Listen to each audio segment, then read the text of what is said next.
raw ni COMELEC Chairman Benjamin Abalos si Pangulong Gloria Arroyo para lamang agad na makuha itong kanyang komisyon sa National Broadband Deal.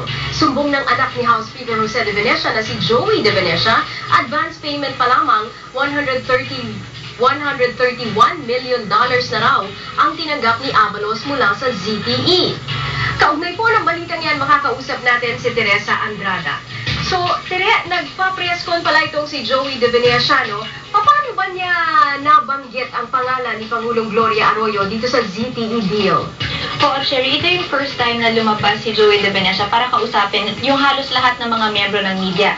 Yung paglabas niya kanina, guest siya sa Truth Forum na ang sponsor ay itong opposition group na Black and White Movement. Nilinaw nga niya na hindi naman siya kaalyado ng opposition, kundi inimbitahan lang siya para nga mag-shed light dito sa issue na to.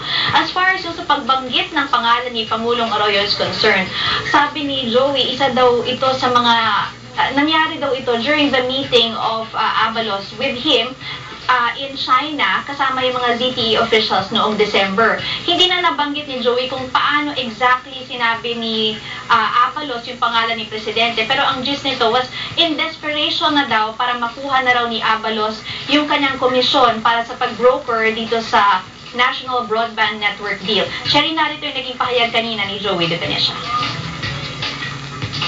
I was quite angry and I was quite direct with the chairman at that time. I said, Joey, don't worry, I can handle this.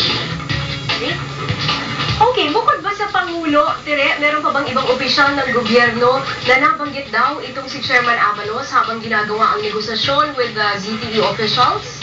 Oo, ni-name drop niya rin daw si Speaker Jose De Venecia, yung father mismo itong si Joey De Venecia, pati na rin yung partido ni Speaker, and we're deducing na ito yung lakas. Pero ang pagkakasabi naman ni Joey, kasama ito dun sa pangalan ni Presidente habang kausap ni Abalos yung mga ZTE officials. Hindi na rin siya nag-elaborate how it was mentioned. Basta nga, it was in connection with yung kagustuhan ni Abalos na makuha yung kanyang komisyon. Nilinaw rin kanina ni Joey na walang koneksyon ang kanyang ama dito sa deal na ito, kahit pa nga ito ay relative niya o blood kasama or father niya, as long as itong issue is sa kanya lang talaga, yung kay Joey, yung kagustuhan ng Amsterdam Holdings na makuha itong NBN deal with the government. At nilinaw rin kanina ni Joey na nagkaroon nga ng medyo hindi sila pagkakasundo ng kanyang father dahil nag-aalala na nga itong si Speaker Jose De Venecia para sa kanyang kapakanan dahil syempre hindi raw maiiwasan na medyo mabigat ang kanyang nakakabangga. Cherry? Tere, nandun ka, no, sa buong press conference kanina ni Joey De Venecia. You heard him speak. Ano ba ang basa mo sa posibleng motibo nito ni the younger De Venecia sa paglalabas ng mga impormasyong ito? Natanong din yan kanina, Cherry, sa kanya. At actually, lahat nga kami nagtataka, bakit ngayon ka lang lumutang kung kailan na sumingaw na nga itong lahat ng alingas-ngas tungkol dito sa kontrata. Sabi niya, nagkataon lang na talagang hindi niya na raw nakayanan o hindi niya raw masikmura talaga nung malaman niya na nadoble pa itong project ng ZTE para sa National Broadband Deal. Kasi ang kanyang pagkakaalam, it's less than $262 million. Tapos biglang nalaman niya, $262 million. Tapos ngayon lumalabas na $330 million dahil kasama na pala yung kickback. So sabi niya, wala siyang intentions na para siraan si Chairman Abalos. Wala rin siyang intentions na siraan yung gobyerno. Gusto niya lang mailabas yung kanyang saloobin at gusto niya na rin na aksyonan na rin ng DOTC itong kontratang ito dahil for the benefit naman ito of everyone. Sorry? I'm just curious about this point, Tere, no? Kasi if he was offered a bribe, no, wouldn't he come out knowing that his dad is the Speaker of the House? I mean, that alone, no, is very questionable in itself that he was offered a bribe, no? But anyway, itong ZTE deal na ito ay pinag-usapan na umano, no, ni Pangulong Arroyo at ng Chinese President sa Australia ngayon. Posible pa kaya, Tere, na maanal itong kontratang ito? Oo, nabanggit yan kanina ni Secretary Gary Teves ng Department of Finance dun sa Senado. Sabi niya hindi pa naman talaga ito done deal. Kumbaga dahil wala pa naman yung loan agreement, wala pa rin yung supplier's contract from the ZTE side. Sabi rin kanina, Cherry, ni Joey, kung sakasakali daw na ma-rescind itong broadband deal with ZTE, not likely na raw na sumali ang kanyang kumpanya na Amsterdam Holdings, lalo pat medyo nagkagulo-gulo na nga ito. Kaninang hapon din, Cherry, nag-file ang Amsterdam Holdings sa Supreme Court ng petition for injunction para pigilan muna ang DOTC, pati na rin yung mga connected agencies sa pumasok sa kahit anong pang kasunduan hanggat hindi muna nakikita o nade-determine yung legality nitong kontratang ito. Cherry? Okay, maraming salamat sa iyong update, Tere. Yan po ang big news ni Teresa Andrade. Under review pa rin ng Malacanang, pati na rin po ng Department of Finance ang kontrata nitong ZTE. Hanggang sa APEC Summit sa Australia, napag-usapan itong ZTE controversy sa meeting po ng Pangulong Arroyo at ng leader ng China. Nasa newsroom po ang ating Malacanang correspondent na si Joey Francisco. Joey, mukhang patong-patong ang problema ng Malacanang ngayon. Simulan natin dito sa ZTE contract, no?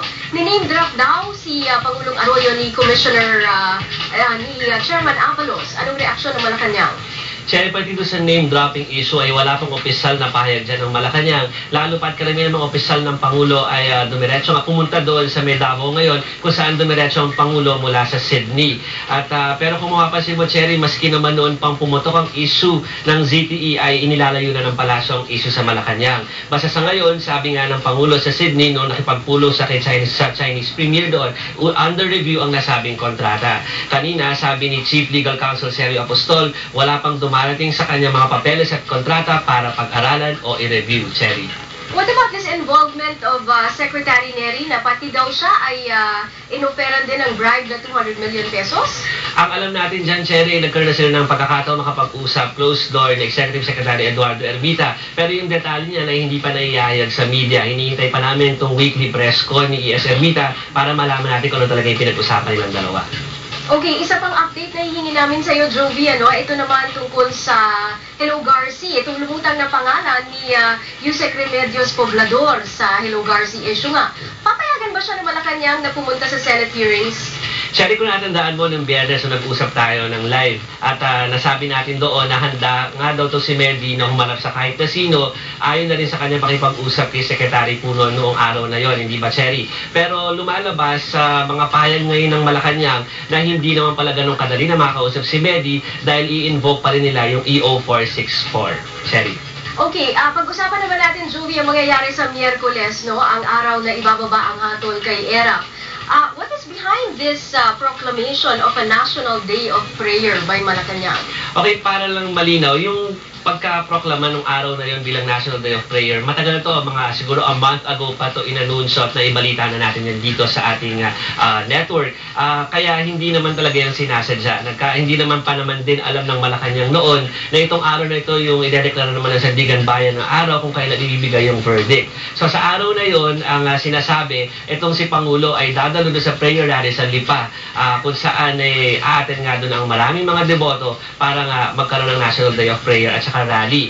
At ang ano lang doon, merong mga miyembro ng gabinete na nagsasabi sa Pangulo na hanggat maaari ay sana ay manatili lang sa loob ng Malacanang sa araw na yon. Pero sa hanggang kanina, bago tayo pumunta dito sa newsroom, ay ang napag-alaman natin na mukhang tuloy na ang pagpunta ng Pangulo sa Lipa. Cherry. Okay, maraming salamat sa iyo, Jovi. Yan po ang big news ng ating Malacanang correspondent. Susunod po sa big news, ilang lugar sa Quezon City, inulan ng yelo.